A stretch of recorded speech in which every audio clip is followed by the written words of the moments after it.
In a previous exploration of masculine archetypes, we learned that every archetype carries both a mature, empowered version and a shadow form, the immature, wounded side. Now, we step into the world of the feminine. Carl Jung never set out to define a complete catalogue of archetypes. He believed there were as many archetypes as there were typical human experiences. But thinkers who followed him, like Shinoda Bolen, gave structure to what Jung left open-ended. They identified key feminine archetypes rooted in mythology and used them to explore the psyche of women. So why do archetypes matter? Because when left unexamined, they don't just live inside us, they possess us. This is the origin of our complexes, emotionally charged clusters of memory, emotion, and unconscious behavior. Most of us have heard the phrase, "She has a mother complex," or "he has an inferiority complex." But what's less known is, those complexes often have us. And when they take over without our awareness, we become puppets of the past, reacting to life from old emotional wounds. That's where the idea of the shadow enters, the part of ourselves we reject, disown, or simply do not understand. It contains painful memories, uncomfortable traits, desires we hide, and truths we avoid. But Jung warned, until you make the unconscious conscious, it will direct your life, and you will call it fate. The feminine shadow often shows up when a woman feels overtaken by emotions she can't explain. When she lashes out in anger and then wonders why. When she loses herself in relationships. When she stays small to be liked. That's not who she truly is, it's who she became to survive. But here's the paradox. The shadow is not evil. It holds medicine in the wound. The traits we repress, anger, grief, ambition, power, are not meant to be erased, but integrated. Only by facing them can we become whole. And that brings us to the archetypes, inner forces that guide our instincts, dreams, and patterns. Bolen focused on 7: Artemis, Athena, Hestia, Hera, Demeter, Persephone, and Aphrodite. They are grouped into 3 main types. The virgin goddesses, Artemis, Athena, and Hestia, independent and self-contained. The vulnerable goddesses, Hera, Demeter, and Persephone, centered around relationships. The transformative goddess, Aphrodite, the force of love, creativity, and change. Each woman holds the seed of every archetype, but some bloom more than others, depending on her upbringing, culture, choices, and unconscious patterns. Importantly, archetypes are not here to help us. They are instinctual, primal energies, amoral, not immoral. They don't care if you're fulfilled, only that their pattern repeats. If left unchecked, they can hijack your life.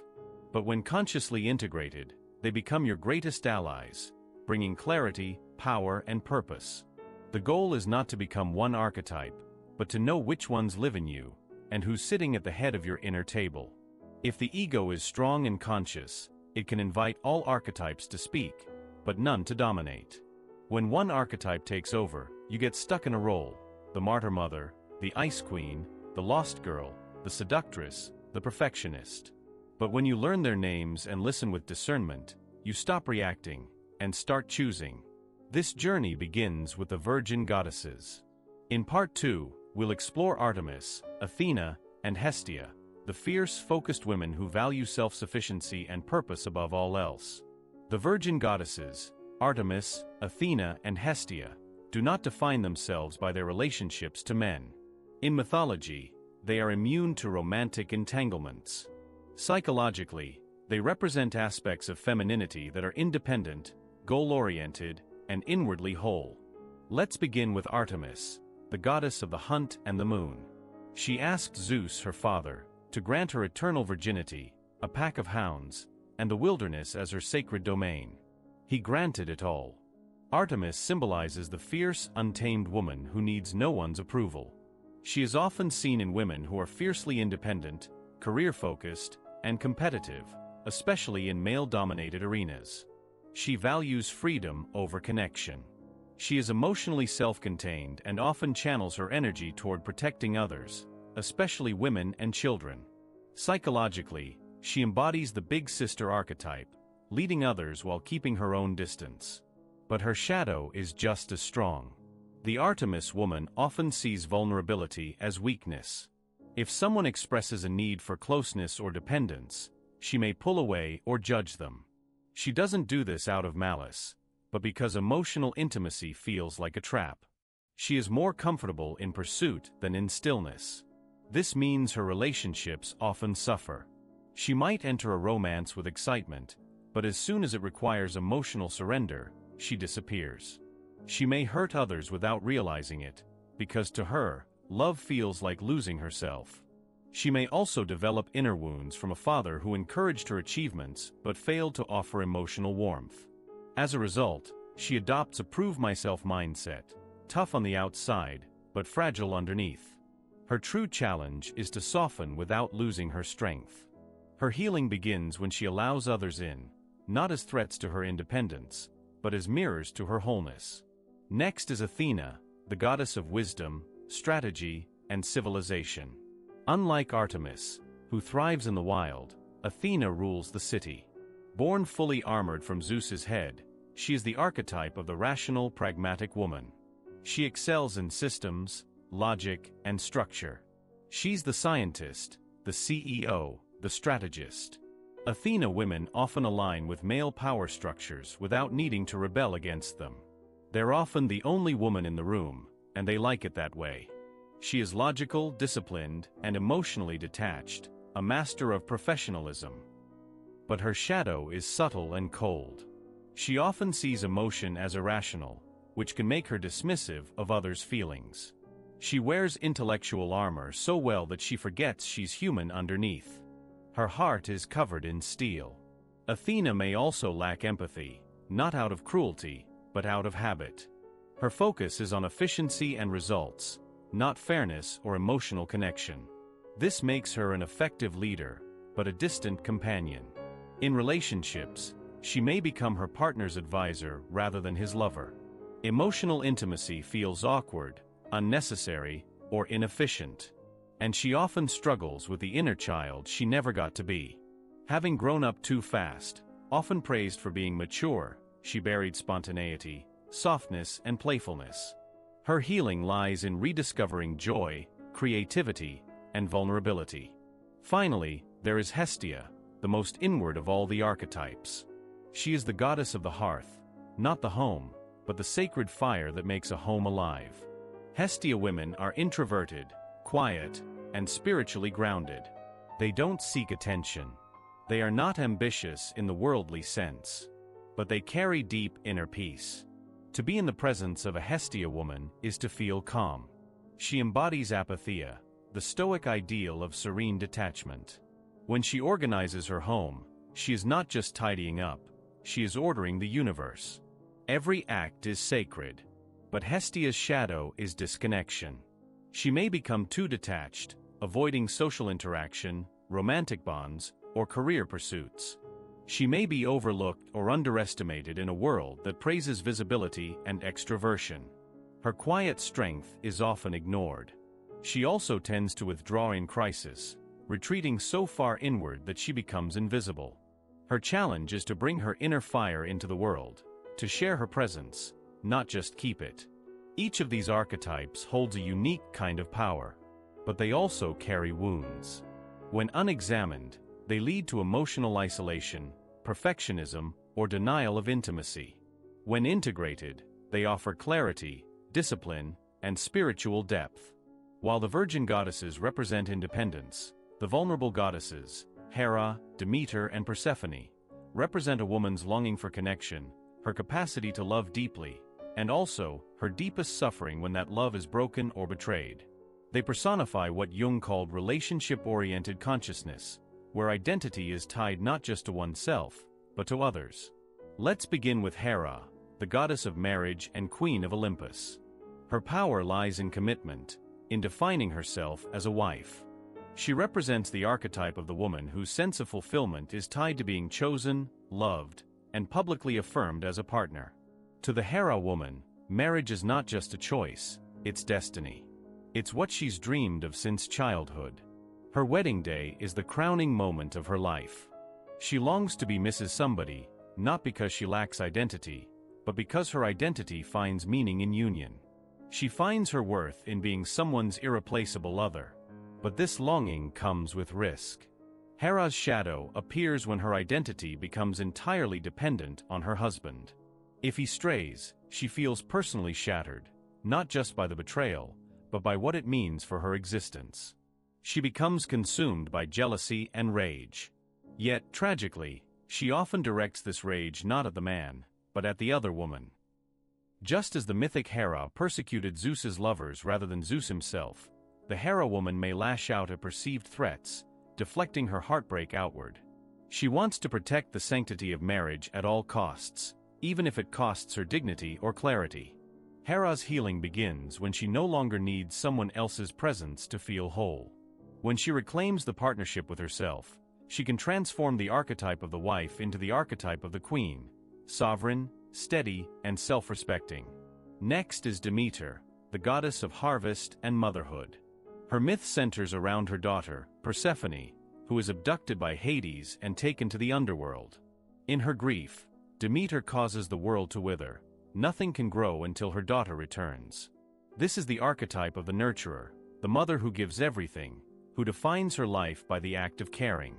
Whether it's raising children, supporting a partner, or guiding a community, the Demeter woman pours herself into others. But her shadow is neglecting herself. When her care is rejected or unappreciated, she doesn't rage like Hera, she withers. She becomes depressed, passive-aggressive, or overly controlling. Her children may become mama's boys or little girls forever, because letting them go feels like a death. She may smother her children with love, or guilt them into staying close. If they move away, emotionally or physically, she may fall into an empty-nest despair, feeling her purpose has vanished. Her healing begins when she nurtures herself as much as she does others, when she reclaims joy from within, not just through giving. Now we turn to Persephone, Demeter's daughter, and the queen of the underworld. She begins her story as the Kore, or maiden, innocent and passive. But her abduction into the underworld marks a descent into darkness, into depth, transformation, and ultimately sovereignty. Persephone is the archetype of the eternal girl, the woman who drifts through life waiting for someone else to give it shape. The man, the mentor, the circumstance. She avoids choosing because choice means letting go of other possibilities. She waits for life to happen to her. This shows up in the modern world as passivity, indecision, and romantic fantasy. A Persephone woman may fall for a man she barely knows, projecting onto him all her hopes, only to be devastated when he turns out human, flawed, real. Her shadow is naivety and dependence. She avoids responsibility, hesitates to grow up, and fears aging. She may even slip into dissociation or emotional numbness, retreating into fantasy when reality becomes too harsh. But Persephone is not doomed to remain the maiden. Her journey into the underworld also marks her evolution into a queen.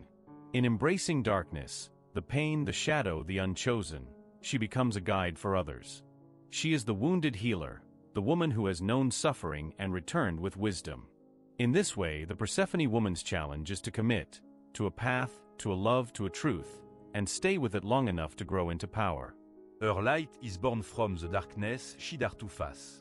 The vulnerable goddesses show us that love is sacred, but also dangerous. When unconscious, their longing turns to obsession, control, or despair. But when integrated, they teach us how to love deeply without losing ourselves. Unlike the virgin or vulnerable goddesses, Aphrodite stands in a category of her own. She is the goddess of love, beauty, sensuality, and creativity, not tied to independence, nor limited by attachment. She represents the archetype of transformation, a force that ignites passion, inspires creation, and evokes deep emotional experiences. To the Greeks, Aphrodite wasn't merely attractive, she was divine magnetism in motion. Her presence didn't just make people fall in love with her, it made them fall in love with life. This is the power of the Aphrodite archetype, to awaken desire, emotion, and creative energy in everyone she touches. This goddess lives in the moment. She experiences the present intensely, as if it were a poem, a dance, a kiss that might vanish at any second. The Aphrodite woman is drawn to the spark, to inspiration, to chemistry, be it with a person, a work of art, or an idea. She is not bound by convention. She may be married, but still craves emotional intimacy and stimulation outside the bounds of tradition. She is not easily domesticated.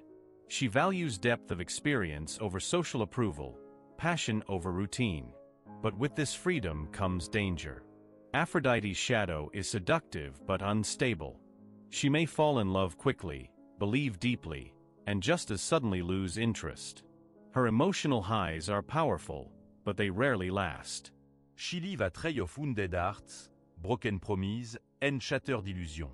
Worse, if her sense of worth is tied only to her youth, beauty, or ability to attract, then aging becomes a terrifying enemy.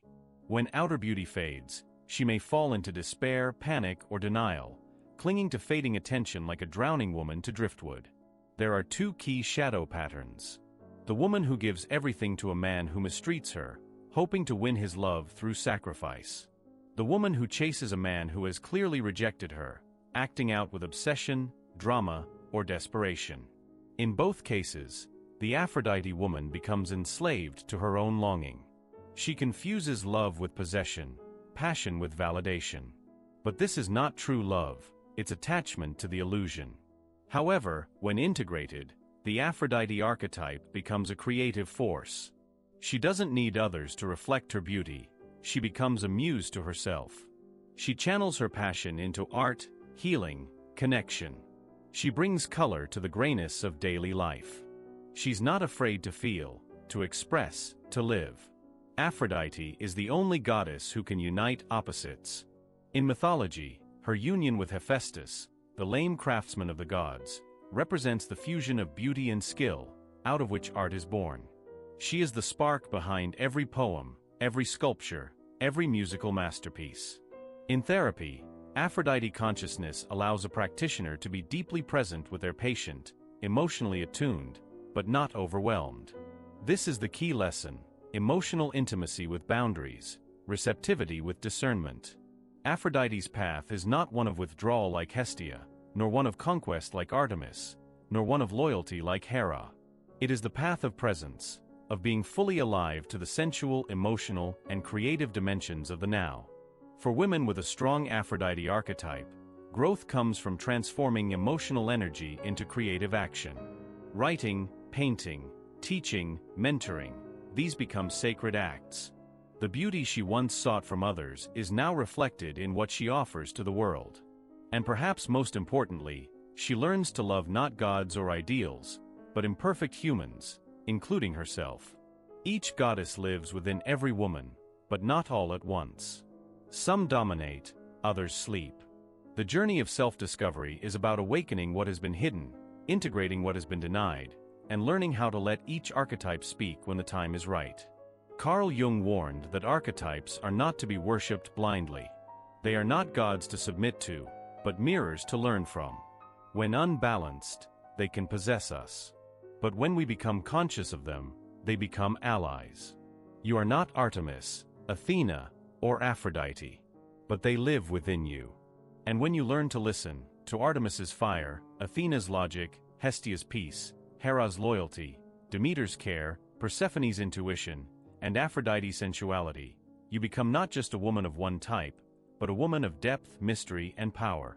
Because ultimately, the goal is not to become a goddess, but to become whole.